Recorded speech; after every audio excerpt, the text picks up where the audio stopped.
Hello বন্ধুরা, আজ আমি চলে এসেছি আপনাদের সামনে আবার একটা নতুন ভিডিও নিয়ে। কিভাবে খুব সহজ পদ্ধতিতে পটেটো স্টিক বানানো যায় সেটাই আপনাদেরকে আজকে আমি দেখাবো। তার জন্য নিয়ে নিয়েছি দুটো মাঝারি সাইজের আলুগুলো প্রথমে ছালটা ছিঁড়ে নিলাম, আর এই যে এইভাবে আমি কেটে নিলাম। তারপর জল দিয়ে আমি পরিষ্কার করে ধুয়ে নিলাম এবং একটা প্রেসার কুকার নিয়ে আমি সেই প্রেসার কুকারে দিয়ে দিলাম সেদ্ধ করার জন্য। আপনারা চাইলে যে কোনো জায়গায় সেদ্ধ করে নিতে পারেন। প্রেসার কুকারে নিয়েছি, প্রেসার কুকারে তাড়াতাড়ি সেদ্ধ হবে, এই জন্য আমি জল দিয়ে ঢাকনা চেপে নিলাম এবং গ্যাসের ফ্লেমটা অন করে আমি আলুটা সেদ্ধ করে নিলাম। সেদ্ধ হয়ে গেছে আলু। তারপরে যে আমি এভাবে টিপে নিলাম সেদ্ধ করা আলুগুলো।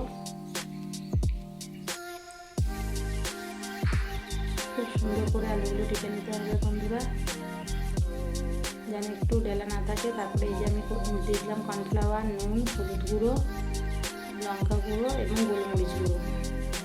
সবগুলোকে একসাথে আমি এইভাবে হাত দিয়ে মেখে নিলাম। এই যে দেখুন একটা ডো বানানো হয়ে গেছে। তারপর আমি একটা পিড়ে বেলনা নিয়ে এই যে এর মধ্যে সামান্য ময়দা দিয়ে একটা বেলুনি দিয়ে এইভাবে বেলে নিলাম।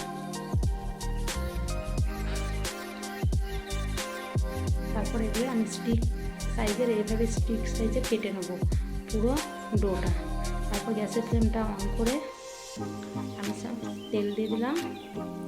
তেল দেওয়ার পর একে একে স্টিকগুলো আমি এইভাবে গরম তেলের মধ্যে ছেড়ে দেবো।